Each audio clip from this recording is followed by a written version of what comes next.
ओम सहना भवतु सहनौ भुनक्तु सह वीर्यं करवावहै तेजस्विनावधीतमस्तु मा विद्विषावहै।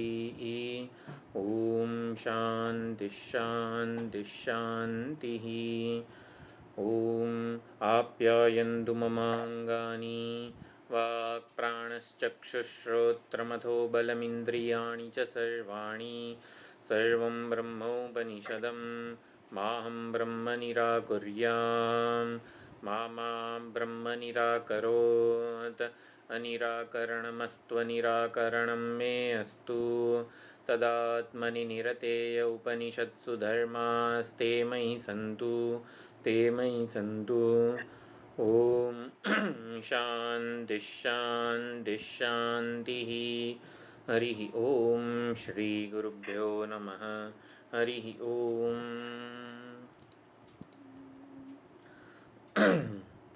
सदाशिवसमारम्भां शङ्कराचार्यमध्यमाम् अस्मदाचार्यपर्यन्तां वन्दे गुरुपरम्परां वन्दे गुरुपरम्पराम्।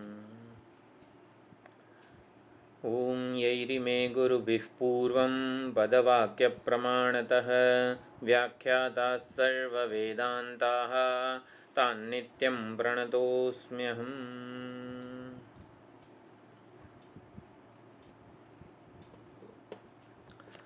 सदैव सौम्य इदमग्र आसीत् एकमेवा द्वितीयम्। આ જગત, આ નામ રૂપાત્મક દૃશ્ય પ્રપંચ, એની ઉત્પત્તિ પહેલાં સત જ હતો. સન્માત્ર સ્વરૂપે એ વિદ્યમાન હતો. સદૈવ સૌમ્ય ઇદમગ્ર આસીત એને કાર્ય વિવર્તવાદ કહેવામાં આવે છે. કાર્ય એ સતનું વિવર્ત જ છે, સત પરનો અધ્યારોપ છે. એટલે જે કંઈ પણ કાર્ય છે એ એના ઉપાદાન એવા સતથી અન્ય નથી, સ્વતંત્ર નથી. અજ્ઞાનને લીધે ઉપાદાન જ કાર્ય રૂપે ભાસી રહ્યું છે. કાર્ય સ્વતંત્ર નથી ઉપાદાનથી. એટલે ઇદમ સત એવ વાક્યનો અન્વય સદૈવ સૌમ્ય ઇદમગ્ર આસીત એનો એ પ્રમાણે થાય. ઇદમ, ઇદમ એ ઉદ્દેશ્ય છે, સબ્જેક્ટ છે, એને પ્રેડિકેટ એટલે કે વિધેય છે સત. એટલે ઇદમ સત એવ. આ જગત એની ઉત્પત્તિ પહેલાં સન્માત્ર સ્વરૂપે હતું, સત સ્વરૂપે જ હતું. એટલે એ કાર્ય વિવર્તવાદ છે. તો જેટલું જેટલું પણ સતના ભાષ્યમાં જે સ્વરૂપ લક્ષણો આપ્યા છે એ બધા આપણને કંઠસ્થ, હૃદયસ્થ હોવા જરૂરી છે. એટલે સત માટે ભાષ્યકારે કીધું અસ્તિતા માત્રમ વસ્તુ સૂક્ષ્મમ નિર્વિશેષમ એકમ સર્વગતમ નિત્યમ નિરવયવમ નિરંજનમ. તો આ પ્રમાણે આ જેટલા પણ સ્વરૂપ લક્ષણો આપેલા છે સતના એ યાદ, એટલે ભાષ્યના અમુક જે ઉદ્ધરણો છે એ આપણને યાદ હોવા જોઈએ. આ ભાષ્ય વાક્યો સાથે આપણું તાદાત્મ્ય થયેલું હોવું જોઈએ. તો સત અસ્તિતા માત્રમ વસ્તુ, એકવાર જોવું હોય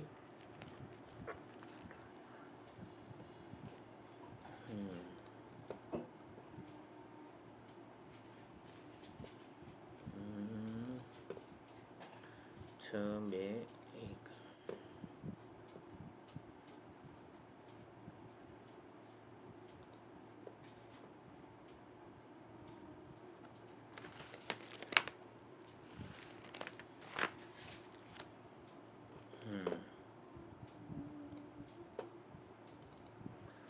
તો આ મંત્ર છે.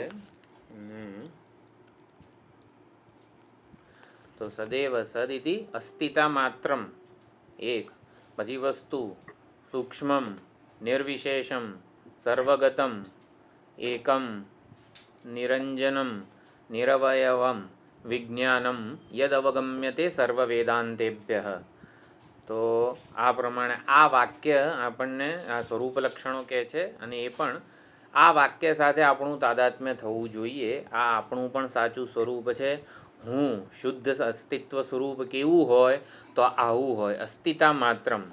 તો અસ્તિતા માત્રમ આ જે સ્વરૂપ લક્ષણનો શબ્દ છે એનાથી સત્તા, ચૈતન્યની, હુંની, આત્માની આ સત્તા જે છે ને એ જાતિ નથી.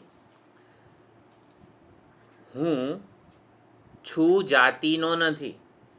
છું એ મારું સ્વરૂપ છે.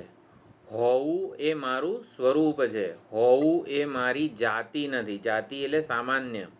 જેમ કે આપણે બધા છીએ તો આપણા બધામાં સજાતીય ભેદ ક્યારે કહેવાય? જ્યારે સત્તાને, આપણા અસ્તિત્વને આપણે આ ઉપાધિનો ધર્મ માનીએ તો પછી આપણા બધામાં સત્તાને જાતિ કહેવાય. પરંતુ સત્તા સ્વરૂપ છે, આપણું સ્વરૂપ છે એટલે જાતિ નથી. એવું કહેવા માટે અસ્તિતા માત્રમ એવો શબ્દ પ્રયોગ થયેલો છે. તો અસ્તિતા માત્રમ એટલે સત્તા એ જાતિ નથી. પછી વસ્તુ કેમ કીધું? તો વસ્તુ એટલે એ ધર્મ નથી આપણો કોઈ ગુણધર્મ નથી, માટે એને વસ્તુ એટલે કે તત્વ કીધું છે. આ એક એક શબ્દ આપણને નિધિધ્યાસનનું પૂરતું વિચારભાથું આપી દે છે. અસ્તિતા માત્રમ એટલે અસ્તિત્વ, શુદ્ધ અસ્તિત્વ એ મારું સ્વરૂપ છે, એ મારી જાતિ નથી. વસ્તુ એટલે અસ્તિત્વ, શુદ્ધ અસ્તિત્વ એ હુંનું મારું સ્વરૂપ છે, ધર્મ નથી, કોઈ ગુણધર્મ નથી. સૂક્ષ્મમ, શુદ્ધ અસ્તિત્વ સૂક્ષ્મ હોવાને કારણે જ એ સન્માત્ર છે, હોવા રૂપે રહેલું છે. નિર્વિશેષમ, નિર્વિશેષ હોવાથી જ એ સામાન્ય સર્વગતમ છે. સર્વગતમ એટલે એકમ, એટલે સર્વગત એટલે શું? સર્વવ્યાપક છે. એ ક્યાંય એની કોઈ મર્યાદા નથી, એની કોઈ સીમા નથી. એટલે હુંમાં કોઈ સીમા નથી, કોઈ ઉપાધિના ધર્મો વગેરે નથી. સર્વગતમ, સર્વત્ર પ્રતીયમાન એક સમાન ઉપલબ્ધિ શુદ્ધ અસ્તિત્વની થઈ રહી છે. નિરુપાધિક, શુદ્ધ એટલે શું? સર્વગતમ એટલે શું? જે નિરુપાધિક છે, ઉપાધિના સંદર્ભ વગર પણ એ નિરપેક્ષ અસ્તિત્વ ધરાવે છે. નિત્યમ, કાર્યરૂપે, સર્વગતમ એટલે નિત્યમ. પછી નિરવયવમ અને નિરંજનમ, એનો કોઈની સાથે સંબંધ નથી, કોઈની સાથે એ કનેક્ટેડ નથી, રિલેટેડ નથી. એટલે અસંગ ઉદાસીન છે અને નિરવયમ હોવાથી એ નિત્ય છે. તો આવું સર્વ વેદાંત શાસ્ત્ર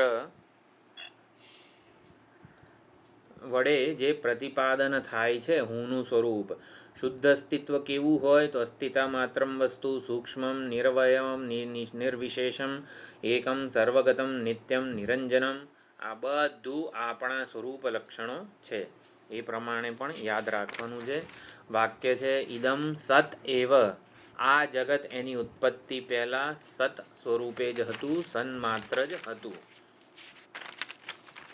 તો સદૈવ સૌમ્ય ઇદમગ્ર આસીત, હે સૌમ્ય એટલે શ્વેતકેતુ જે છે, શ્વેતકેતુ અને ઉદ્દાલક આખી આખ્યાયિકાનો જે સંદર્ભ છે, શ્વેતકેતુ વિદ્યાનો અધિકારી હતો અને માટે હૃદય શુદ્ધિની જેટલી ન્યૂનતા હતી એનામાં, ગર્વ કે ઘમંડ વગેરે હતો, એટલો જ દૂર કરવાનો હતો. બાકી એ બ્રહ્મ વિદ્યાનો અધિકારી હતો જ. શિષ્ટાચારનો એટલે બીજા કોઈ શિષ્ટાચાર વગેરે આ સાધના કરને આમ તેમ કરીને ઉદ્દાલક એનો સમય બગાડવા નહોતા માગતા. એટલે ઉપદેશ વગેરે કંઈ કરવાથી કંઈ સમય વેડફાય એવું હતું. એટલે બ્રહ્મ વિદ્યાના ઉપદેશથી જ શ્વેતકેતુનું અભિમાન વગેરે જતું રહેશે એવું ઉદ્દાલક માને છે. અને માટે સીધે સીધો સદૈવ સૌમ્ય ઇદમગ્ર આસીત એમ કરીને સત્તત્વનો બ્રહ્મ વિદ્યાનો ઉપદેશ એ શરૂ કરે છે. શિષ્ટાચારમાં પ્રવર્તિત કરવા માટે શ્વેતકેતુને પિતાએ આવી રીતે પૂછ્યું કે તે એ આદેશને કોઈક વિલક્ષણ તત્વને જાણી લીધું છે જેનાથી સર્વ વિજ્ઞાન થઈ જાય છે. એટલે હે શ્વેતકેતુ, શિષ્ટાચારથી એ જ ઉપર ઉઠી શકે જેને આદેશનું કોઈક વિલક્ષણ તત્વનું જ્ઞાન થયું હોય. મને લાગે છે તું શિષ્ટાચારથી ઉપરામ થઈ ગયો છે, સ્તબ્ધ છે, કોઈ શિષ્ટાચારનું પાલન કરતો નથી, માટે તને એ તત્વનું જ્ઞાન થયેલું હોવું જોઈએ.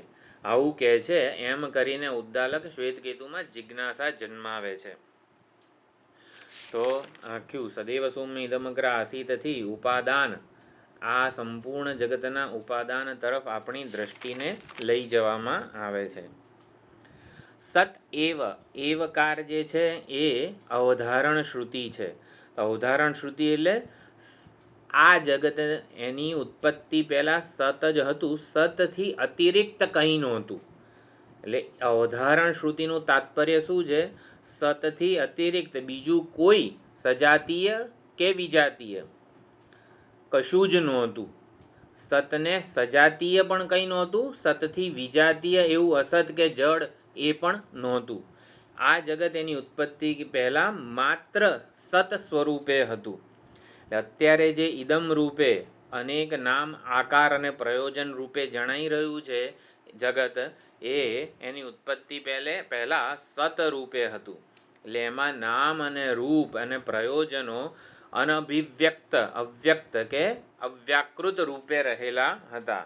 એ સત જ હતું, સતમાં જ બધા નામ અને રૂપ અનભિવ્યક્ત સ્વરૂપે રહેલા હતા.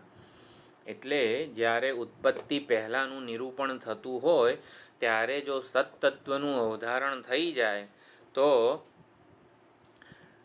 અદ્વિતીયતા આ રીતે સિદ્ધ થાય છે. જો ઉત્પત્તિ પહેલાં સતમાં કોઈ નામરૂપ નહોતા અનેક, તો પછી અત્યારે જે ભેદ અનેકતા વગેરે જણાઈ રહ્યું છે એ સાચું ના હોય, એ વિવર્ત માત્ર હોય. એટલે સદૈવ સૌમ્ય ઇદમગ્ર આસીત એને કાર્ય વિવર્તવાદ કહેવામાં આવે છે. આ નામ રૂપાત્મક જગત એક સત માત્ર હતું.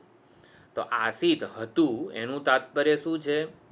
સૃષ્ટિ પહેલાં જે અસ્તિત્વ હતું, શુદ્ધ અસ્તિત્વ, એ નિર્વિશેષ હતું. નિર્વિશેષ હતું અને સૃષ્ટિ કાળે નામ રૂપ પ્રયોજન રૂપી વિશેષતાવાળું અસ્તિત્વ છે. અત્યારે ઘડો છે, ઈંટ છે, મોબાઈલ છે, લેપટોપ છે વગેરે છે રૂપે આપણને અસ્તિત્વ નામ, ઘડો છે એટલે ઘટ નામવાળું છે, પછી ઘટના આકારવાળું અસ્તિત્વ છે, અને ઘટના પ્રયોજન, ઘટનું શું પ્રયોજન છે? પાણી ભરવું વગેરે. તો એ પ્રયોજનવાળું સત આપણને જણાઈ રહ્યું છે. તો અત્યારે જે સત છે એ અનેક નામ રૂપ વિશેષણવાળું સત જણાઈ રહ્યું છે.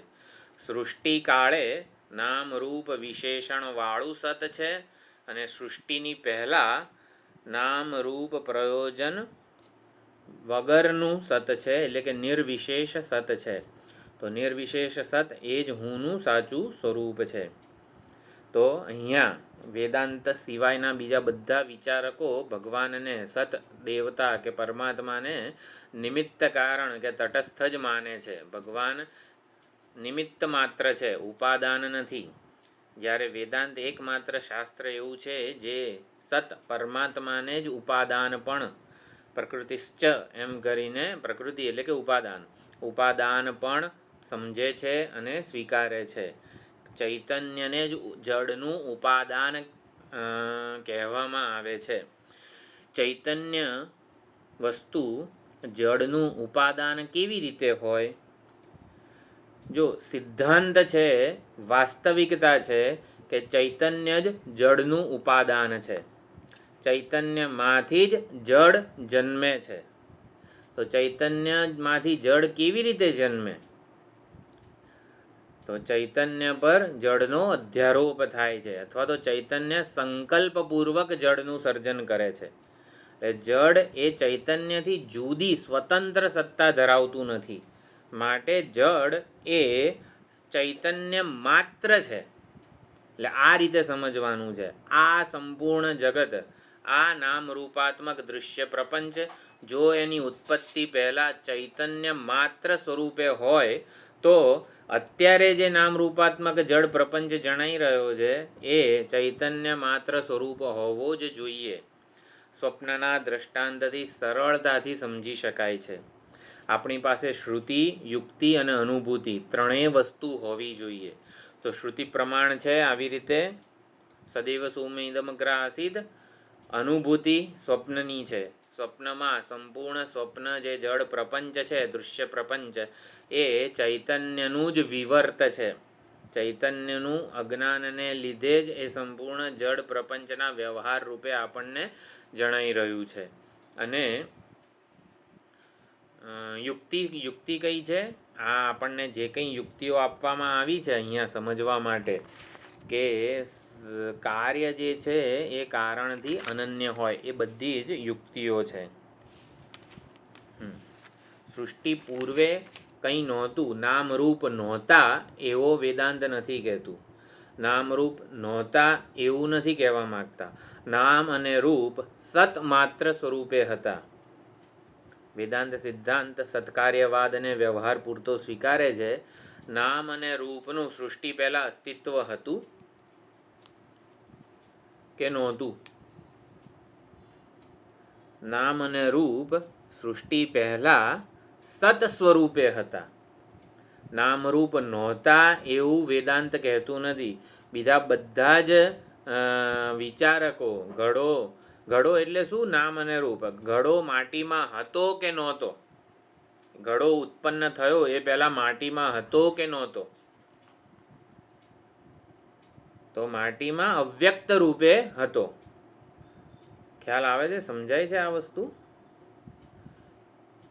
ઘડો એટલે નામરૂપ માટીમાં અવ્યક્ત રૂપે હતું. તો અવ્યક્ત રૂપે હતું એટલે ઘડો માટી રૂપે હતો. ઘડો એના જન્મ પહેલાં માટી રૂપે હતો. એમ એવી જ રીતે સમજવાનું છે કે જગત એની ઉત્પત્તિ પહેલાં સત રૂપે હતું. ઘડો એની ઉત્પત્તિ પહેલાં માટી રૂપે હતો. ઘડો નામ અને ઘડો રૂપ અને ઘડો પ્રયોજન, આ બધું જ એની ઉત્પત્તિ પહેલાં માટી રૂપે હતું. જ્યારે ઘડો મિથ્યા છે એવું કહીએ ત્યારે સમજવાનું શું છે? ઘડા નામની કોઈ વસ્તુ જ નથી, ઘડો તો નકામો છે, એવું નથી સમજવાનું. ઘડાને મિથ્યા કહીએ ત્યારે સમજવાનું શું છે? ઘડો નામ, ઘડો આકાર અને ઘડામાં પાણી ભરવા રૂપી પ્રયોજન, આ બધી જ વસ્તુઓ માટી રૂપે અસ્તિત્વ ધરાવતી હતી. એમ આ જગત નામ માત્ર માટી રૂપે,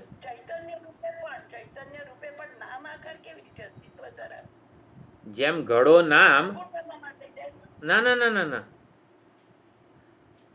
જો આપણે મિથ્યા શબ્દનો અર્થ સમજીએ, ઘડો મિથ્યા છે એટલે શું? ઘડો નામ રૂપ પ્રયોજન મિથ્યા છે. મિથ્યા છે એટલે કારણ અવસ્થામાં એ માટીથી જુદા નહોતા, એટલે કે માટી રૂપે જ હતા.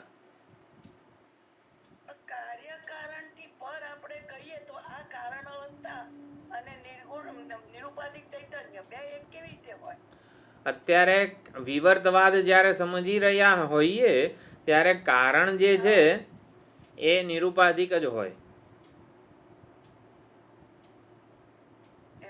હા, અત્યારે શું સમજીએ છીએ? ઘડો નામ રૂપ અને પ્રયોજન એની ઉત્પત્તિ પહેલાં માટી રૂપે હતા.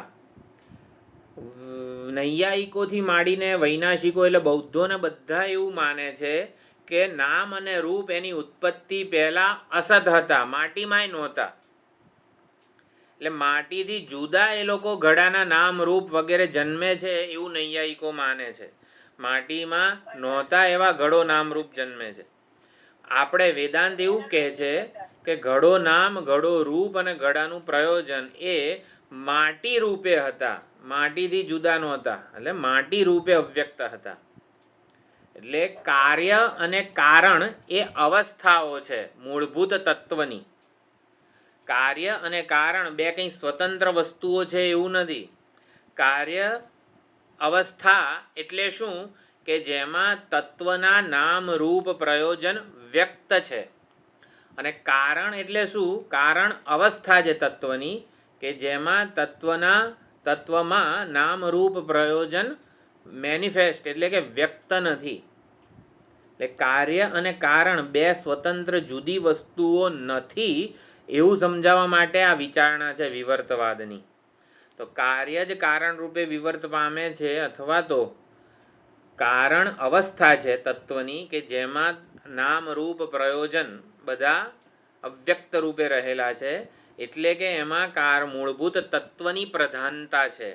અને જ્યારે સૃષ્ટિકાળે નામરૂપ પ્રયોજન વ્યવહાર્ય બને છે ત્યારે એ વ્યક્ત દશામાં છે, ત્યારે નામરૂપની પ્રાધાન્યતા એટલે કે પ્રધાનતા છે.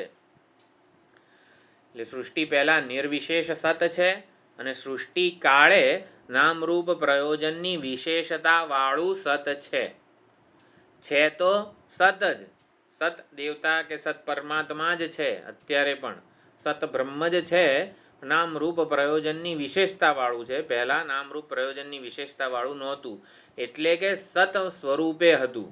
એટલે ઘડો, ઈંટ, નળિયા કોડિયા વગેરે નામરૂપ પ્રયોજન એની ઉત્પત્તિ પહેલાં માટી સ્વરૂપે હતા, માટે એને મિથ્યા કીધા છે. મિથ્યા એટલે જાણે કે નથી, નકામું છે, બધું આમ તેમ છે એવું સમજવાનું નથી. મિથ્યા એટલે એ એની ઉત્પત્તિ પહેલાં એના ઉપાદાન રૂપે જ હતું, ઉપાદાનથી સ્વતંત્ર નહોતું એવું સમજવાનું છે. એટલે એક આ વસ્તુ છે. અને બીજું ઉપાદાનમાં મેં આજે શેર કરેલું છે.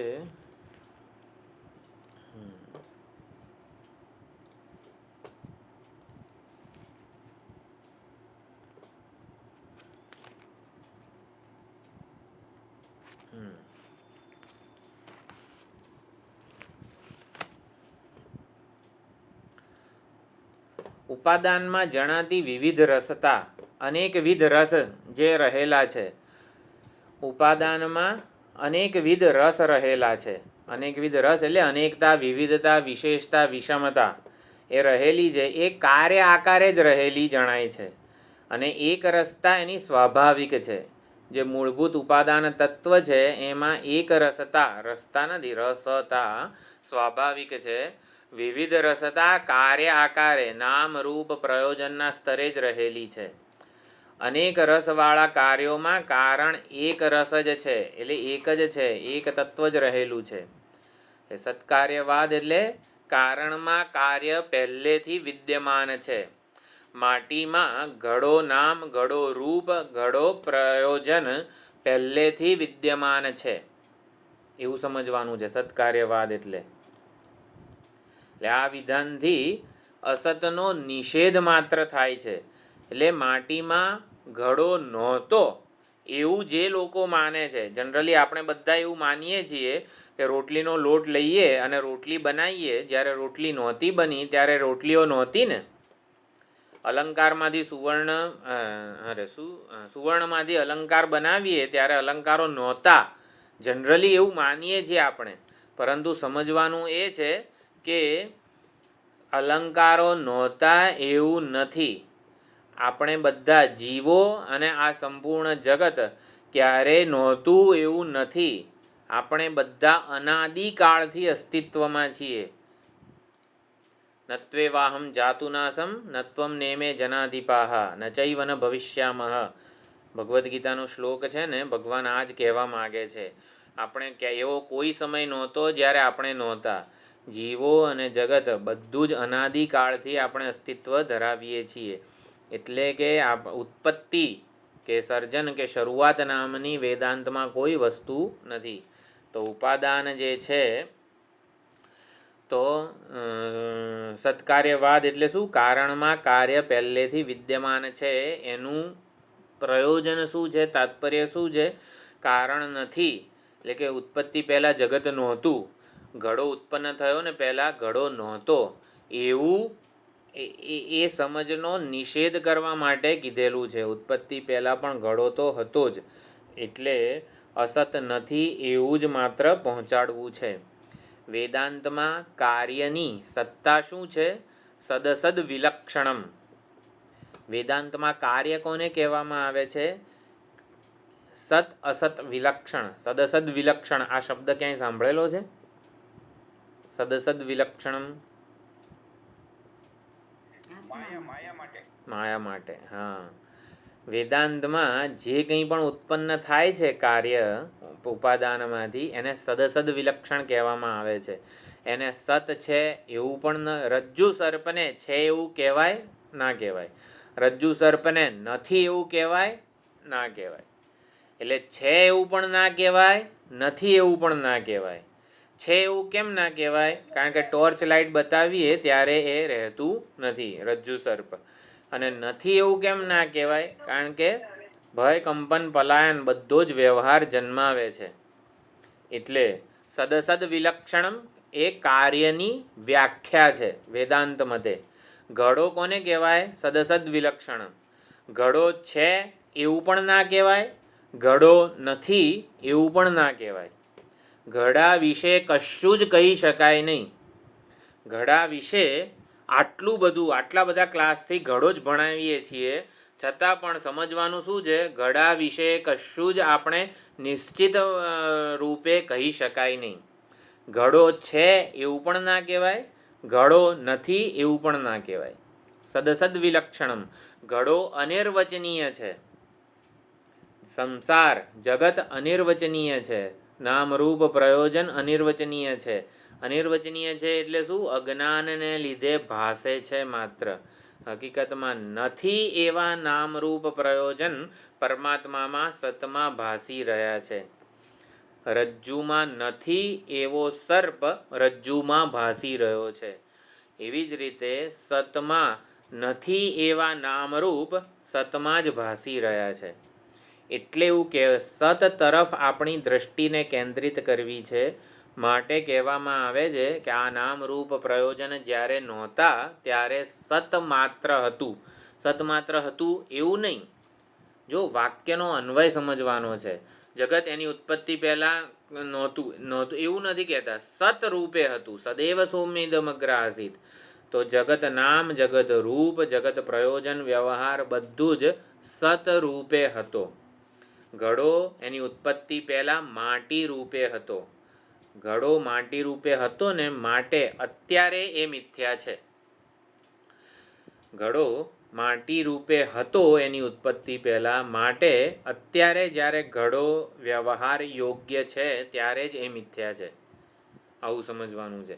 મિથ્યાનું અસ્તિત્વ પ્રતીતિ કાળે આપણે જ્યારે માનીએ છીએ ત્યારે પણ એને સત નથી કહેતા, સદસદ વિલક્ષણ જ કહીએ છીએ. ઘડો નામ, ઘડો રૂપ, ઘડો વ્યવહાર થઈ રહ્યો હોય ત્યારે પણ એ સદસદ વિલક્ષણ જ છે. એને છે એવું ના કહેવાય, નથી એવું ન કહેવાય. સદસદ વિલક્ષણમ અનિર્વચનીય જ છે. જો ઘડો વ્યક્ત દશામાં જ મિથ્યા હોય તો ઉપાદાન રૂપે એને આવી રીતે છે એટલે કે સ્વતંત્ર સત્તાવાળો ક્યાંથી કહેવાય?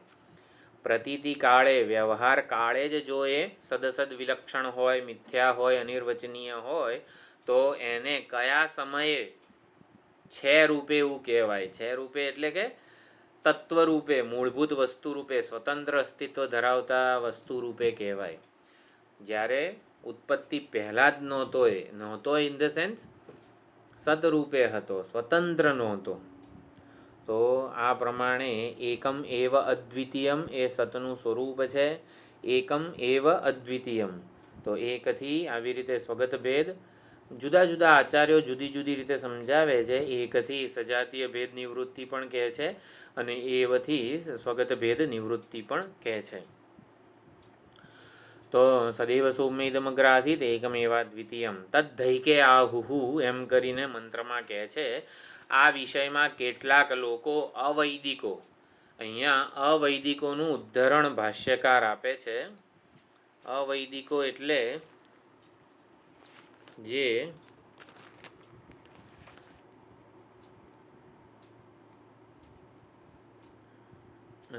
પહેલો મંત્ર જ નથી. તત્ એકે આહુહુ. તો આ વિષયમાં કેટલાક લોકો એવું કહે છે અસત એવ ઇદમગ્ર આસીત એટલે એકમેવા દ્વિતીયમ. ઘડો એની ઉત્પત્તિ પહેલાં અસત રૂપે હતો. અસત એટલે અભાવ રૂપે હતો અને એ ઘડાનો અભાવ એક અદ્વિતીય માને છે અને એ તસ્માત અસત સજ્જાયત. ઘડો નહોતો અને અભાવમાંથી ઘડો જન્મેલો છે. આવું જાણે કે અવૈદિકો. તત્ એકે એટલે અહીંયા જે કીધેલું છે અવૈદિક મત, જે શ્રુતિએ મંત્રમાં બતાવેલો છે એ અસતવાદ છે. વૈનાશિકોનો જે અસતવાદ છે બધું જ શૂન્ય છે, શૂન્યવાદ જેને વૈનાશિક કહેવામાં આવે છે કે શૂન્યવાદ કહેવામાં આવે છે, એ થોડો જુદો છે આ શ્રુતિ કરતાં. એટલે શ્રુતિ જાણે કે બૌદ્ધો શૂન્યવાદીઓનું ઉદ્ધરણ કરે છે એવું નથી અહીંયા. કારણ કે શ્રુતિનો કાળ તો વેદકાળ તો ઘણો પહેલાં છે, જ્યારે શૂન્યવાદીઓ તો હમણાં બુદ્ધાવતાર વખતે આવેલા છે. એટલે શ્રુતિ કંઈ એમનું ઉદ્ધરણ કરે છે એવું નથી. આ અવૈદિક મત છે. અવૈદિક મત છે, અસતવાદ છે. અસતવાદ એટલે ઘડો જન્મ્યો એ પહેલાં નહોતો. એટલે માટીનો આ અવૈદિક મત શું માને છે કે બીજમાંથી અંકુર જન્મે ત્યારે એક ક્ષણ એવી હોય છે કે બીજનો નાશ થાય છે અને અંકુર જન્મે છે. એટલે અંકુરનો જન્મ શેમાંથી થાય છે? બીજના નાશમાંથી થાય છે. એટલે અભાવમાંથી જન્મે છે. તો એવી રીતે માટીમાંથી ઘડો જન્મે ત્યારે ઘડાનો અભાવ હતો પહેલાં, એ અભાવમાંથી ઘડાનો ભાવ જન્મે છે. એટલે શ્રુતિ આગળ એનું નિષેધ પણ કરે છે. અભાવમાંથી ક્યાંથી ભાવરૂપ વસ્તુ જન્મી શકે? એટલે અવૈદિક મત એને જ એટલે છે એવી કોઈ વસ્તુ એ લોકો સ્વીકારતા નથી. છે એને જ કહેવાય જે નામરૂપ વાળું હોય. છે એને કહેવાય. આપણે જેમ કે ઘડો છે, ઈંટ છે, નળિયા છે, કોડિયા છે વગેરે બધું માનીએ છીએ, તો છે કોને કહેવાય? તો જે નામ અને રૂપ વાળું હોય એને જ છે એવું કહેવાય છે. આવું જાણે કે આપણે બધા માની રહ્યા છીએ. શુદ્ધ અસ્તિત્વ કોઈક ને કોઈક ઉપાધિ સાથે, કોઈક ને કોઈક નામરૂપ સાથે જોડાયેલું હોય ત્યારે જ એ આપણે એને ગ્રહણ કરી શકે છે. ઇન્દ્રિયો કોને જાણી શકે? શુદ્ધ અસ્તિત્વને જાણી શકતી નથી. શુદ્ધ અસ્તિત્વના કોઈક ને કોઈક સોપાધિક રૂપને જ જાણી શકે છે. માટે છે એવું કોને કહેવાય? જ્યારે છે એ નામરૂપ વાળું હોય ત્યારે જ એને છે કહેવાય. ખ્યાલ આવે છે આટલી વસ્તુ? કોઈ પણ વસ્તુને છે એવું ક્યારે કહેવાય? જ્યારે આપણને એ નામરૂપ વાળી પ્રતીત થતી હોય. સુષુપ્તિમાં કોઈ નામરૂપ નથી, માટે કશું જ નથી એવું આપણે માનીએ છીએ. બરોબર? સુષુપ્તિમાં કશું જ નથી. કેમ? કારણ કે નામરૂપ વાળી કોઈ વસ્તુ નથી અનુભવાતી, કંઈ નથી ગ્રહણ થતી. એટલે સુષુપ્તિમાં કશું નથી એવું કેમ કહીએ છીએ? કારણ કે નામરૂપ વાળી કોઈ વસ્તુ નથી. એટલે ઘણા અવૈદિકો એવું માને છે કે કોઈ પણ વસ્તુ વિશે છે એવું ક્યારે કહેવાય? જ્યારે એ નામ અને રૂપ સાથે સંકળાયેલી હોય. નામ અને રૂપ ન હોય ને તો એ વસ્તુને અસત કહેવાય. એટલે સૃષ્ટિની ઉત્પત્તિ પહેલાં, જગતની ઉત્પત્તિ પહેલાં જ્યારે નામ અને રૂપ નહોતા તો શું હતું? કંઈ નહોતું. નહીં. આ અવૈદિકોનો મત છે. નામ અને રૂપ હોય તો જ કોઈ પણ વસ્તુને છે એવું કહેવાય. બરોબર? જાણે કે આપણો અનુભવ એવો છે. સુષુપ્તિમાં કશું જ નથી. કેમ? કારણ કે નામ અને રૂપવાળી એકે વસ્તુ જોવા નથી મળતી. નામ અને રૂપવાળી એક પણ વસ્તુનું ગ્રહણ થતું નથી. માટે સુષુપ્તિમાં કશું જ નથી એવું આપણે લોકો જાણે કે સ્વીકારીએ છીએ. એટલે સૃષ્ટિની ઉત્પત્તિ પહેલાંનું વર્ણન અથવા સુષુપ્તિનું વર્ણન એક જ છે. એટલે સુષુપ્તિમાં શું હતું? એક પણ નામરૂપ પ્રયોજનવાળી વસ્તુ નહોતી. એટલે જ્યારે નામરૂપ નહોતા, સૃષ્ટિ પહેલાં નામરૂપ નહોતા ત્યારે શું હતું? મેં જવાબ આપી દીધો છે. સુષુપ્તિમાં શું હતું? સુષુપ્તિમાં શું હતું? નહીં, સુષુપ્તિ નહીં. આપણી અવૈદિક ઇન ધ સેન્સ આપણે સામાન્ય વેદાંત નથી ભણ્યા તો એવું માનીએ ને કંઈ નહોતું. સુષુપ્તિમાં કશું જ નથી એવું આપણો અનુભવ છે જ ને. કંઈ જણાય છે ખરું? કોઈ નામરૂપ જણાય છે? હા, નામરૂપ નથી જણાતું માટે કંઈ જ નહોતું. સુષુપ્તિમાં કંઈ જ નથી. જો આપણે ક્યાં પહોંચ્યા છીએ વિચારણા છે ને, આ હું સમજાવું છું. તદ એકે આહુહુ, આ અવૈદિક મત છે. આપણે સિદ્ધાંત સમજી ચૂક્યા છીએ. સદૈવ સૌમ્યદમગ્રાસીત એકમેવા દ્વિતીયમ. હવે મંત્રનો આ ભાગ સમજાવું છું હું. તત્ એકે આહુહુ. તત્ એકે આહુહુ એટલે અવૈદિક મત છે. અવૈદિક મત એવું કહે છે કે અસદેવેદમગ્રાસીત, તો અસત એવા ઇદમગ્ર આસિત એટલે શું એ બધું હું સમજાવું છું. અવૈદિકો એવું માને છે કે સુષુપ્તિમાં કંઈ જ નહોતું ને, કોઈ નામરૂપવાળી વસ્તુ નહોતી. એટલે નામરૂપવાળી ન હોય ને તો કંઈ નહોતું એવું કહેવાય. અસત હતું, અભાવ હતો, શૂન્ય હતું. બરોબર. સુષુપ્તિમાં શું હતું? કંઈ નહોતું. બરોબર. કોઈ નામરૂપ નહોતા. સુષુપ્તિમાં શું હતું? કઈ નહોતું. કેમ જવાબ નહીં આપતા? કઈ નામરૂપ નહોતા. કંઈ નહોતું. હા, કંઈ નહોતું એટલે અભાવ હતું, અસત હતું. બરોબર. કેમ અસત હતું? કારણ કે કોઈ નામરૂપ નહોતા. જો અવૈદિકોની વિચારણા સહેજ સમજીએ છીએ, જાણે કે આપણે આવું જ માનેલું છે કે સુષુપ્તિમાં કંઈ નહોતું. કંઈ નહોતું એટલે કોઈ નામરૂપ નહોતા. સુષુપ્તિમાં કોઈ નામ અને રૂપ નથી. એટલે નથી કોની જોડે જાય છે? નામ અને રૂપ જોડે. થોડુંક આ સમજવું પડશે, શબ્દોની રમત છે. સુષુપ્તિમાં કંઈ નહોતું એટલે કે કોઈ નામરૂપ નહોતા. એટલે નામરૂપ નથી. નથી એટલે શું? શૂન્ય અથવા તો અસત અથવા તો અભાવ. સુષુપ્તિમાં અથવા તો પ્રલય કાળે, ઉત્પત્તિ પહેલાં અભાવ હતું, શૂન્ય હતું, અસત હતું, કંઈ નહોતું. અને જાગ્રતમાં આવ્યા ત્યારે અનેકવિધ નામ રૂપ બધું જ જણાય છે. પદાર્થો જણાય છે, વિષય વસ્તુઓ બધું જણાય છે. એટલે અભાવમાંથી ભાવ જન્મ્યો ને. આ અવૈદિકોની વિચારણા છે. આપણે આપણો સિદ્ધાંત તો સમજી ચૂક્યા છીએ. અવૈદિકોની સમજ પહેલાં આપણે સમજી રહ્યા છીએ, જેથી એનું નિરાકરણ થાય. એ લોકો કેમ આવી સમજ ઉપર આવ્યા? કારણ કે નામ અને રૂપને એ લોકો આવી રીતે ઉત્પત્તિ પહેલાં અસત માને છે. સુષુપ્તિમાં નામ નથી, રૂપ નથી, વ્યવહાર નથી, પ્રયોજન નથી, કશું જ. માટે સુષુપ્તિમાં શું છે? અસત છે. અસત છે એટલે શૂન્ય છે, અભાવ છે. એમાંથી અભાવમાંથી બધું જાગ્રતનો બધો વ્યવહાર છે, કરતા જીવો છે, જગત છે. અભાવમાંથી ભાવનો જન્મ અવૈદિકો માને છે. અવૈદિક મત એટલે જાણે કે આપણને જે અનુભવ થતો હોય ને એને જ સત્ય માની લે છે.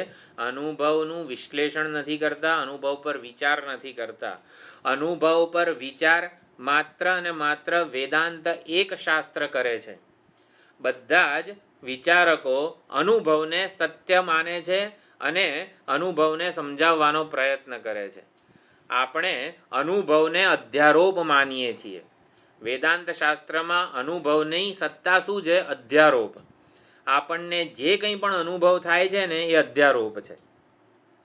તો અપવાદ શું છે? અનુભવની વાસ્તવિક ઓળખ કરાવે એને અપવાદ કહેવાય. એને જ વેદાંત શાસ્ત્ર કહેવાય. વેદાંત શું છે? અધ્યારોપની સાચી ઓળખ આપે છે. અનુભવની વાસ્તવિકતા ઉપર વિચાર કરીને સમજાવે છે. આપણને જેનો અનુભવ થાય એને અધ્યારોપ કહેવાય. ચાલો આ વાત સમજી લઈએ. અવૈદિકોની વિચારણા શું છે? કે નામ રૂપ નહોતા. સુષુપ્તિમાં કંઈ નથી અનુભવાતું, એમ પ્રલય કાળે પણ નામ રૂપ નહોતા. નહોતા એવા નામરૂપ હવે છે એવા નામરૂપ વાળા બને છે.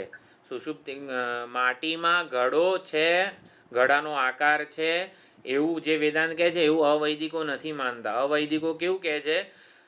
માટીમાં નહોતા એવા નામરૂપ વાળો ઘડો જન્મે છે. તો આ અવૈદિક મતની નિરાશ કરવામાં આવે છે. સુષુપ્તિમાં શું હતું? તો કે કંઈ નહોતું. કંઈ નહોતું માંથી આ બધું જન્મેલું છે. આપણે આ સમજવાળા નથી. આપણે શું સમજવાળા છીએ? આ બધું સુષુપ્તિમાં સતરૂપે હતું. ઘડો એની ઉત્પત્તિ પહેલાં ઘડો નામ, ઘડો રૂપ, ઘડો પ્રયોજન નહોતો એવું અવૈદિકો માને છે. જ્યારે આપણે માનીએ છીએ પૂરું થયું.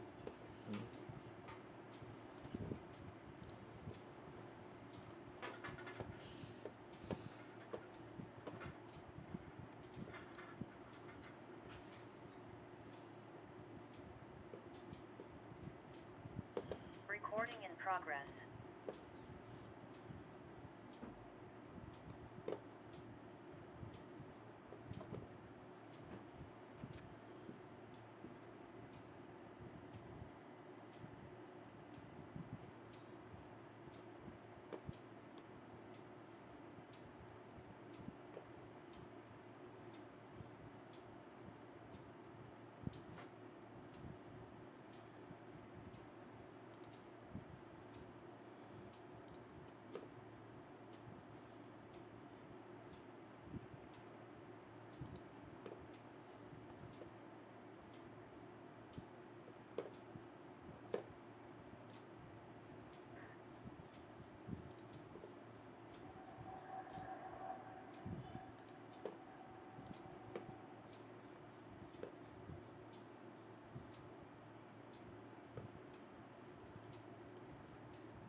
शून्यवाद को કે અસતવાદી કો, વૈનાશિકો કો, અથવા તો સૌગત મત. આપણા માંડુક્યનો શબ્દ છે સૌગત. સૌગત એટલે શૂન્યવાદ કો, વૈનાશિક કો, બૌદ્ધ કો કે અસત કાર્યવાદી કો. સુષુપ્તિમાં કંઈ નહોતું એટલે શું? સુષુપ્તિમાં કોઈ નામ અને રૂપ નહોતા. અસતવાદીઓ કે અવૈદિકો અથવા તો જેની સમજ ભૂલ ભરેલી છે એવું જ માને છે. અત્યારે પણ જાણે કે જો વેદાંતનો આપણે અભ્યાસ ના કર્યો હોય તો આપણે પણ એવું જ માનીએ કે સુષુપ્તિમાં કંઈ નહોતું.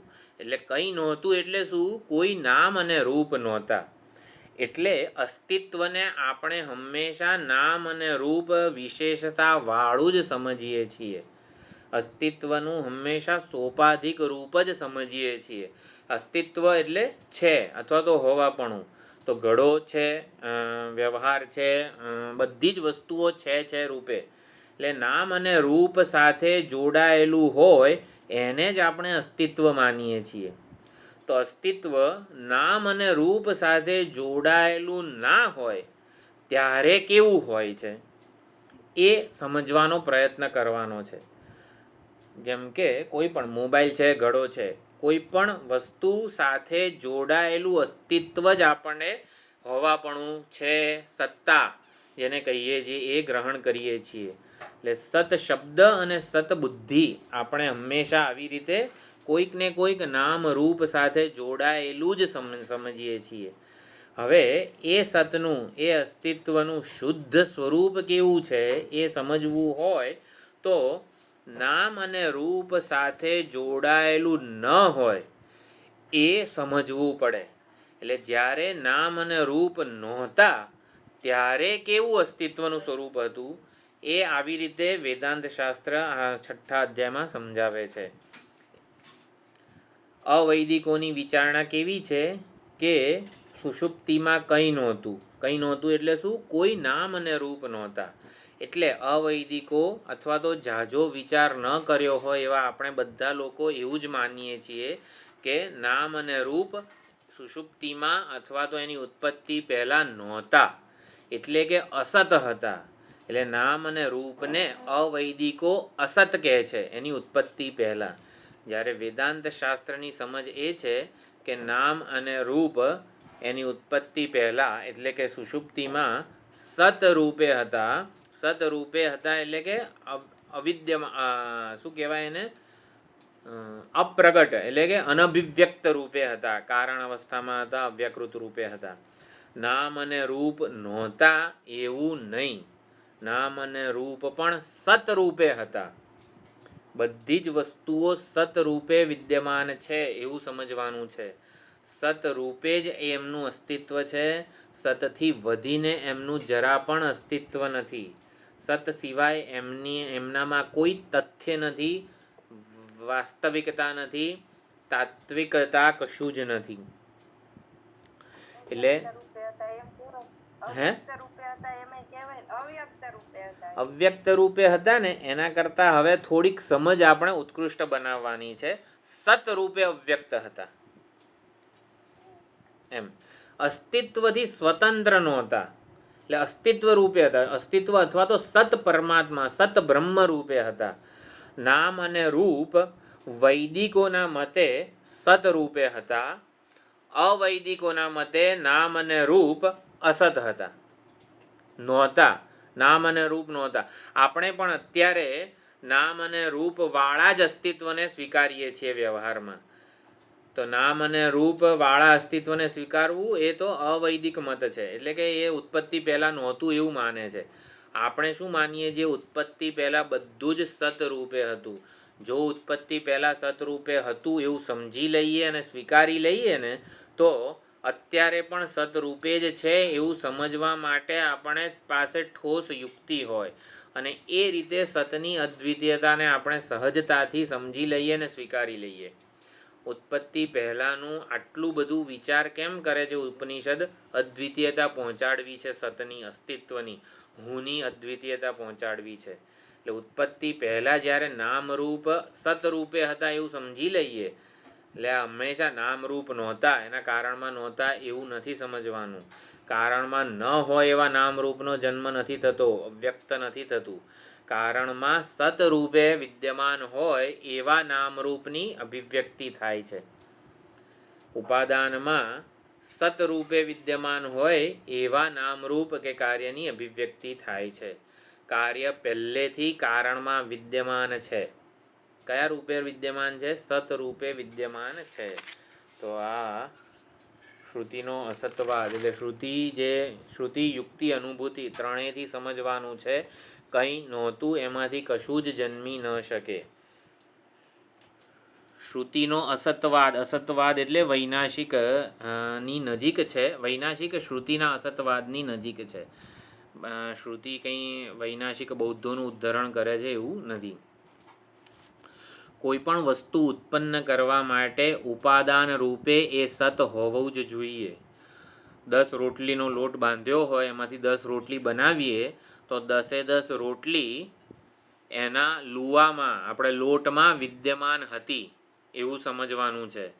એટલે સત એવો લોટ આપણે લઈએ છીએ. એટલે 10 રોટલીઓ એના લોટમાં વિદ્યમાન હતી.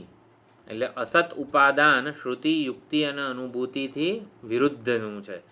કંઈ નહોતું એટલે રોટલી હતી જ નહીં પહેલાં એવું નથી. રોટલીઓ 10 રોટલીઓ લુવા રૂપે હતી. એટલે ઉપાદાન રૂપે બધા જ કાર્યો પહેલેથી હતા. કંઈ નહોતું એમાંથી કશું જ જન્મી ન શકે. એટલે સંપૂર્ણ દેશકાળનું ઉપાદાન, સંપૂર્ણ દેશકાળ વસ્તુઓનું ઉપાદાન આ સત છે. સત બ્રહ્મ છે, સત દેવતા છે, સત પરમાત્મા છે. તો કાર્ય અને કારણ એવા ભેદ કેમ આપણને લાગે છે? લુવામાંથી રોટલી બની, સુવર્ણમાંથી અલંકાર બન્યો.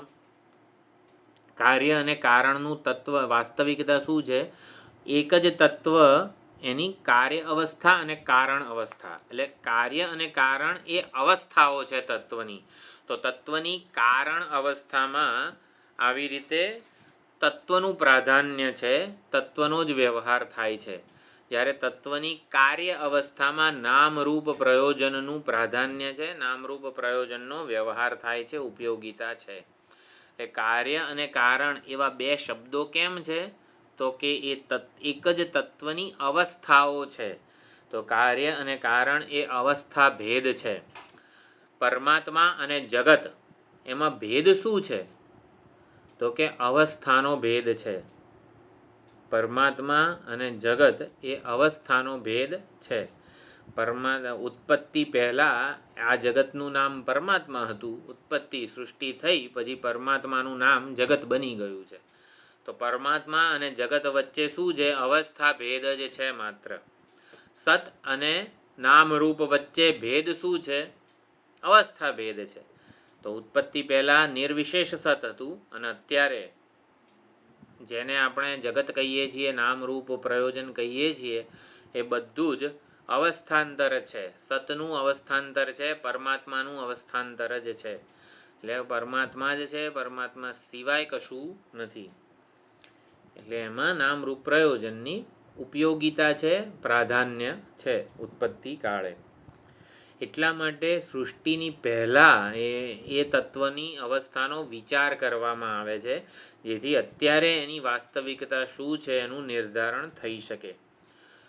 એટલે અવ્યક્ત નામરૂપ સહિતનું સત એને કારણ કહેવાય, જ્યારે વ્યક્ત નામરૂપ સહિતનું સત એને કાર્ય કહેવાય. સતને જ કારણ કહેવામાં આવે છે, સતને જ કાર્ય કહેવામાં આવે છે. સતને કારણ ક્યારે કહીએ? જ્યારે એમાં નામરૂપ પ્રયોજન અવ્યક્ત હોય. સતને જ કાર્ય ક્યારે કહીએ? જ્યારે એમાં નામરૂપ પ્રયોજન વ્યક્ત હોય. એટલે સત તત્વ અથવા તો શુદ્ધ અસ્તિત્વ તો એવું ને એવું જ છે બંને અવસ્થાઓમાં. એકમાં વ્યક્ત રૂપે રહેલું છે, એકમાં અવ્યક્ત રૂપે રહેલું છે. તો એકમ એવ અદ્વિતીયમ એટલે ત્રિવિધ ભેદ વગરનું છે. શુદ્ધ અસ્તિત્વનું સ્વરૂપ ત્રિવિધ ભેદ વર્જિત હોય ત્યારે એ ગ્રહણ ન થઈ શકે. એ ગ્રહણ કરનારનું સ્વરૂપ છે, માટે વિષય રૂપે જણાઈ શકતું નથી. સુષુપ્તિમાં શુદ્ધ અસ્તિત્વ છે એવું ખબર કેમ પડતી નથી?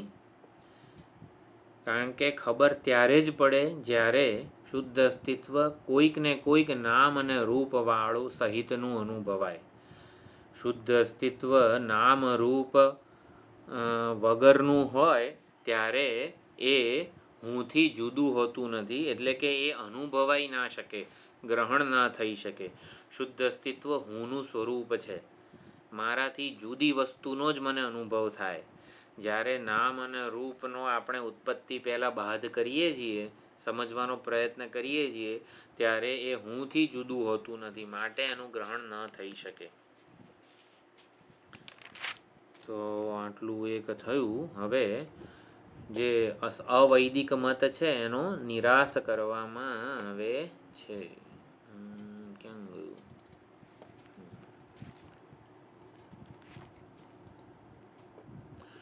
તો બીજો મંત્ર છે,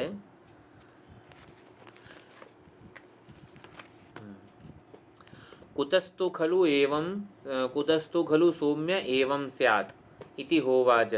તો ઉદ્દાલક શ્વેતકેતુને કહે છે અવૈદિક મતનો નિરાશ આ બીજા મંત્રમાં થાય છે. પહેલા મંત્રમાં સિદ્ધાંત તો કહી દીધો સદૈવ સૌમ્યદમ અગ્રાસીત, પણ કેટલાક અવૈદિકો એવું માને છે કે જેમ સુષુપ્તિમાં કંઈ નહોતું માંથી બધું જન્મ્યું છે. તો અહીંયા એવું કહે છે કંઈ નહોતુંમાંથી ક્યાંથી કશું જન્મી શકે. કુતસ્તુ ખલુ એવમ સ્યાત, કુતઃ એટલે કસ્માત કારણાત, કયા કારણથી એવું જન્મી શકે. ઇતિ હોવાચ એ ઉદ્દાલક કથમ અસત સજ્જાયેત ઇતિ, તો અસતમાંથી કઈ રીતે કંઈ છે એવું જન્મી શકે. સત્વેવ સૌમ્ય ઇદમગ્ર આસીત એકમેવા દ્વિતીયમ, તો આ ઇદમ અગ્રે સત એવ આસીત એ પ્રમાણે અહીંયા અવધારણ કરવામાં આવે છે. જો ભાષ્યકાર લખે છે તદેતદ વિપરીત ગ્રહણમ મહાવૈનાશિક પક્ષમ દર્શયિત્વા, તો મહાવૈનાશિક પક્ષ છે દર્શાવ્યો પહેલા નામ રૂપ નહોતા. વૈનાશિક પક્ષ એટલે શું? વૈનાશિક એટલે શૂન્યવાદીઓ, અસતવાદીઓ. તો એવું માને છે નામ રૂપ નહોતા. આપણે શું કહીએ છીએ? નામ રૂપ સતરૂપે હતા. અવ્યક્ત હતા એના કરતાં થોડુંક આગળ વધીને બહુ સમજવાનું છે. અવ્યક્ત હતા એટલે નામ રૂપ સતરૂપે હતા, સતરૂપે વિદ્યમાન હતા. તો વૈનાશિક પક્ષનો નિરાશ અહીંયા થાય છે, નિરાશ કરવામાં આવે છે. અસતમાંથી કંઈક જન્મતું હોય એવું કોઈ પ્રમાણથી પુરવાર થાય નહીં. વંધ્યાપુત્રથી કશું જ જન્મી ન શકે. તો એમ અસતમાંથી સત જન્મે એનું કોઈ પ્રમાણ નથી. અભાવમાંથી કશું ભાવરૂપ વસ્તુ જન્મે એવું કોઈ પ્રમાણ નથી. પ્રમાણથી સાબિત થઈ શકે એવું કશું જ જન્મતું નથી. એ રીતે વૈનાશિક પક્ષ જે છે ને એનો નિરાશ કરવામાં આવે છે. લોક વ્યવહારમાં ઉત્પત્તિ માટે ભાવરૂપ વસ્તુનો જ આધાર લેવામાં આવે છે એવા લુવામાંથી જ રોટલી બને, છે એવા સુવર્ણમાંથી જ અલંકારો બને, નથી એવા સુવર્ણમાંથી અલંકારો ન બની શકે. તો અસતનો આવી રીતે અસતવાદ જે છે એનો નિરાશ કરવામાં આવે છે.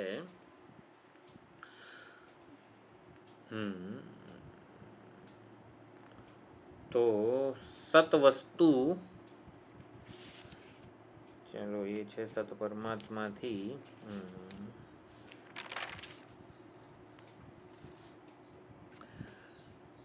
પોટેન્શિયલ એક્ઝિસ્ટન્સ જે ધરાવતું હોય સતવસ્તુ, એટલે જેમ સતવસ્તુમાં બધું જ નામરૂપ પ્રયોજન પોતાનું પોટેન્શિયલ અસ્તિત્વ ધરાવે છે. પોટેન્શિયલ એટલે અવ્યક્ત.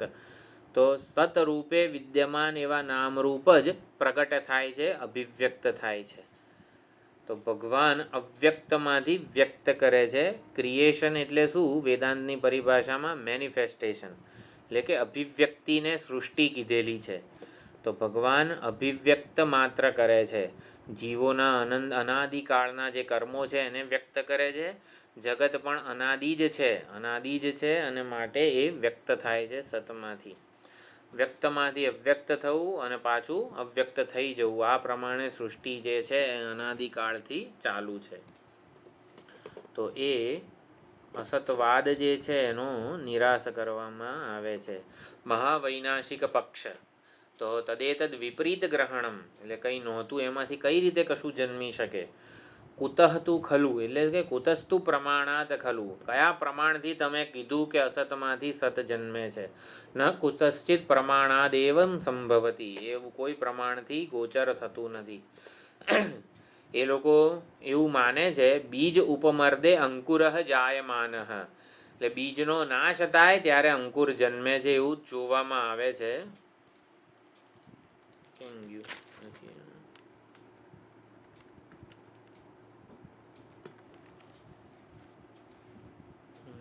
કેમ દેખાતું ભાષ્ય કેમ ગયું? ઓ નથી આવતું. ચાલો વાંધો ચાલશે. કુતસ્તુ ખલું એવમ સ્યાત એમ કરીને અવૈદિક મતનો નિરાશ થયો એવું કેવી રીતે સંભવી શકે? અસતમાંથી સત જન્મી ન શકે, એટલે કે નામ રૂપ નહોતા એવું નથી. નામ અને રૂપ સુષુપ્તિ કાળે કેવા હતા? સત રૂપે વિદ્યમાન હતા. સતમાં હોય એવા જ નામ અને રૂપનો જન્મ થાય છે, વ્યક્ત થાય છે.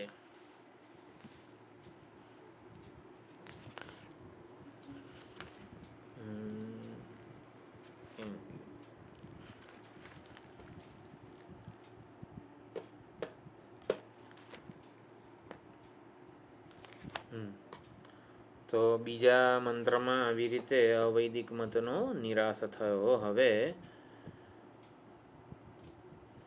એ સત પરમાત્માને જગત કારણ બતાવવામાં આવે છે. બધું જ સત પરમાત્માથી જન્મેલું હોય તો એ સતને જાણી લેવાથી બધું જ જાણી લેવાય. તો હવે સત પરમાત્મામાંથી જ સંપૂર્ણ જગત કેવી રીતે જન્મેલું છે, તો એ આખી સૃષ્ટિની પ્રક્રિયા સમજાવવામાં આવે છે. સૃષ્ટિ એટલે શું? અધ્યારોપ. અધ્યારોપ એટલે નવું કશું જ જન્મતું નથી. તો અધ્યારોપ એટલે શું? કોઈ વસ્તુની ઉત્પત્તિ થાય એને સૃષ્ટિ કહેવામાં આવતી નથી.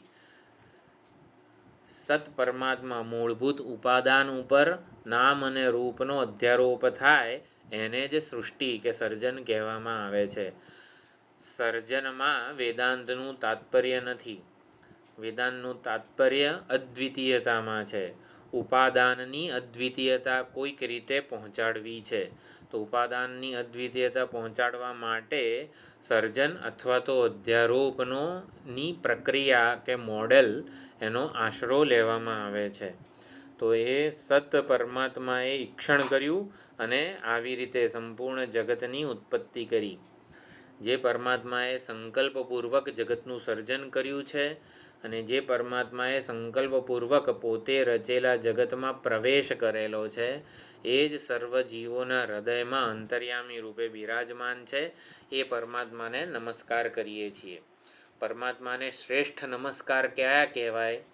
જેમાં એવા નમસ્કાર કે સંપૂર્ણ વેદાંતનો જે સૂર છે, વેદાંતનું તાત્પર્ય છે, વેદાંતની પ્રક્રિયાઓ જે છે બધાનું સ્મરણ થઈ જાય એવા નમસ્કાર કરવા જોઈએ.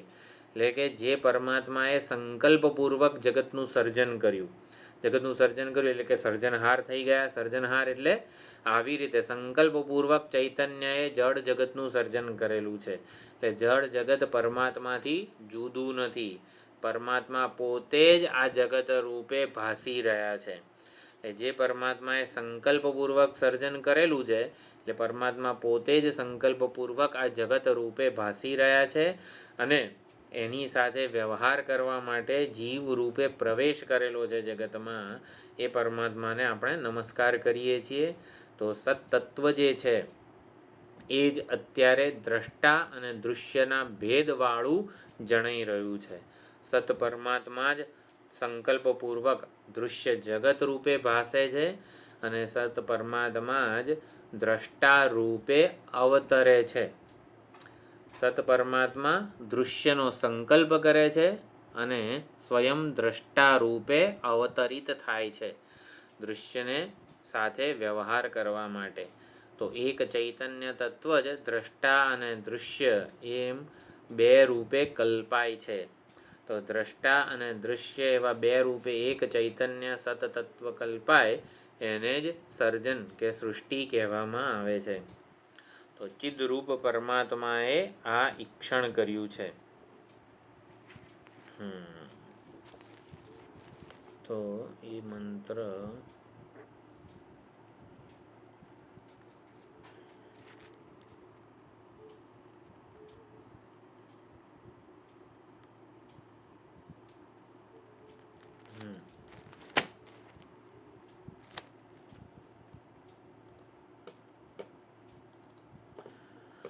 તદૈક્ષત બહુસ્યામ પ્રજાયેય. એ પરમાત્માએ સત્તત્વએ ઈક્ષણ કર્યું, હું બહુ બની જઉં. બહુસ્યામ પ્રજાયેય તત્ તેજ અસૃજત. એણે તેજનું સર્જન કર્યું. અને આટલું એક ખાલી આ વાક્ય જે છે એ સમજવાનો પ્રયત્ન કરીએ. તદૈક્ષત બહુસ્યામ પ્રજાયેય, બસ આટલું. તો પ્રજાયેય એટલે પ્રકર્ષેણ ઉત્પદ્યેય. જે ભાષ્યકાર છે તત્સત ઐક્ષત, ભાષ્યમાં આટલા આ જોઈએ. તત્સત તે સત પરમાત્માએ ઐક્ષત એટલે કે ઈક્ષામ, ઈક્ષામ એટલે દર્શનમ કૃતવત. ઈક્ષણ કર્યું, દર્શન કર્યું, વિચાર કર્યો. સત પરમાત્માએ ડેલિબરેશન એટલે કે વિચાર કર્યો. અભિમુખ્યેન એટલે જેનું સર્જન કરવાનું છે એને અભિમુખ થયા, એટલે કે એને પોતાની નજરની સામે લાવ્યા. જેમ કે રસોઈ બનાવવી હોય, રોટલી બનાવવી હોય, તો રોટલી નામ રૂપને કેવા આપણે જે માતા છે રસોડામાં જાય ત્યારે પોતાના નજરની સામે લાવે છે, વિચાર કરે છે કે ચલો હવે રોટલી બનાવવાની છે. તો એ પ્રમાણે એ સત પરમાત્માએ ઈચ્છા કરી. ઈચ્છા એટલે કે દર્શન એટલે કે વિચાર કર્યો. સતે ઈક્ષણ કર્યું છે. માટે જે સાંખ્યો વગેરે માને છે કે ઉપાદાન જડ હોવું જોઈએ, માટી જેમ જડ છે, કુંભાર ચેતન છે, તો ઉપાદાન જડ હોવું જોઈએ, એ નિયમ જે અથવા તો માન્યતા છે એનો નિરાશ થઈ જાય છે. કે ચેતનના ઈક્ષણપૂર્વકનું આ જડ જગત છે. જે જગત જન્મેલું છે એ ચેતનના ઈક્ષણપૂર્વકનું, સંકલ્પપૂર્વકનું છે. પરમાત્માએ સંકલ્પથી જગતનું સર્જન કર્યું છે. જેમ સ્વપ્ન જગત આપણા સંકલ્પનું પરિણામ છે, એવી જ રીતે આ જડ જગત જે છે પરમાત્માના સંકલ્પપૂર્વકનું છે. એ સાંખ્યો પરિકલ્પિત જે જડ પ્રધાન છે એ ઉપાદાન નથી, જગત કારણ નથી. બ્રહ્મસૂત્રમાં આખી આની ચર્ચા છે. ઈક્ષતેહે ના શબ્દમ કરીને 5મું સૂત્ર છે. અત્યારે જે તત્તુ સમન્વયાત સૂત્ર ચાલી રહ્યું છે એના પછી જ આ 5મું સૂત્ર આવે છે. ઈક્ષતેહે એટલે કે ઈક્ષણ કર્યું છે. ઈક્ષણ કોણ કરી શકે? ચેતન કરી શકે. અને માટે ચેતન પરમાત્મા જ આ જગતનું ઉપાદાન કારણ છે. પ્રધાન વગેરે જે પ્રકૃતિ વગેરે જે જડ છે, મેટર જેને કહેવામાં આવે છે, પરમાણુ જેને કહેવામાં આવે છે, એ જગતનું કારણ નથી. ચેતન જગતનું ઉપાદાન છે. આ વસ્તુ આપણે આપણી યુક્તિથી પણ સમજવાની છે. જેમ સ્વપ્ન જગત એ આપણા ચેતનનું જ, એના માટે ચેતન વસ્તુ ઉપાદાન છે. સ્વપ્ન કોઈ જડ સંસ્કારોનું પરિણામ નથી. સ્વપ્ન એ ચેતનનું સંકલ્પપૂર્વકનું સર્જન છે. એટલે જડ સંસ્કારો જે છે એને ચેતન અભિવ્યક્ત કરે છે. એટલે કંઈ સ્વતંત્રપણે જડ સંસ્કારો જ અભિવ્યક્ત થઈ જાય છે એવું નથી. એટલે સૃષ્ટિના 2 પ્રયોજન છે. એક તો જીવોને કર્મના ફળના ભોગ વગેરે થાય અને જીવો આ સંસારમાંથી મુક્તિ પામે. પરમાત્મા, આપણને ઘણીવાર પ્રશ્ન થાય છે ને કે પરમાત્માએ જગતનું સર્જન કેમ કર્યું? સંકલ્પપૂર્વકનું સર્જન કર્યું ને અમે બધા બંધનમાં આવી ગયા. તો આ એવું નથી. શેના માટે પરમાત્માએ જગતનું સર્જન કર્યું છે? આપણને મોક્ષ મળે ને એટલા માટે. જીવો સંસરણથી મુક્તિ પામી શકે એ હેતુથી, અને જીવો વાસના અનુસાર પોતાના કર્મના ફળનો ભોગ કરી શકે એ હેતુથી સર્જન કરેલું છે. એટલે 2 પ્રયોજન છે સર્જનના. સત્પરમાત્માએ બહુશ્યામ પ્રકર્ષેણ ઉત્પદ્યેય. હું બહુ બની જઉં. તો પરમાત્માની જે સર્જન છે, સૃષ્ટિ છે, એમાં પ્રભૃતિ એટલે કે અનેક, બહુત્વ ઘણું રહેલું છે. પરમાત્મા એક કેરીનો ગોટલો વાવીએ તો કેટલા 50-100 વર્ષો સુધી કેટલી કરોડો કેરીઓ મળે. આને પરમાત્માનું સર્જન કહેવામાં આવે છે. પરમાત્માનું સર્જન જે છે સૃષ્ટિમાં બહુત્વ રહેલું છે. બહુત્વ એટલે આટલું બધું બહુત્વ છે કે ક્ષણાર્ધમાં એક ઓલો જે વરસાદ વરસે ત્યારે એક ક્ષણમાં પણ, એક ક્ષણ એટલે 12 મિનિટમાં કેટલું બધું પાણી એ આખા જ પૃથ્વી ઉપર પહોંચાડી દે છે. એટલે પરમાત્માનું સર્જન કેવું છે? બહુ એટલે પ્રભૃતિ કહેવામાં આવે છે, પ્રભૂત છે. પ્રકર્ષેણ ઉત્પદ્યેય, બહુશ્યામમાં ભાષ્યકાર કહે છે બહુશ્યામ, બહુ એટલે શું? પ્રકર્ષેણ ઉત્પદ્યેય, હું બહુ બની જઉં. પ્રકર્ષ શું રહેલો છે? અત્યંત વધારે. એટલે પરમાત્માનું સર્જન જે છે આવી રીતે છે. 100 વર્ષો સુધી કૂવો ખોદે રાખીએ અને જેટલું પાણી મળે એટલું તો એક ક્ષણમાં પરમાત્મા આવી રીતે વરસાવી દે છે.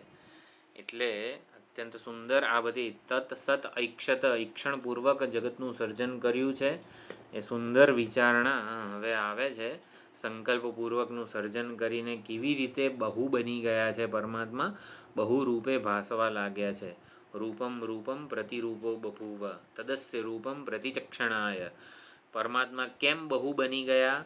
પ્રત્યેક રૂપમાં એના દર્શન કરી શકીએ, સાક્ષાત્કાર કરી શકીએ ને એટલા માટે જ પરમાત્મા બહુ બની ગયા છે.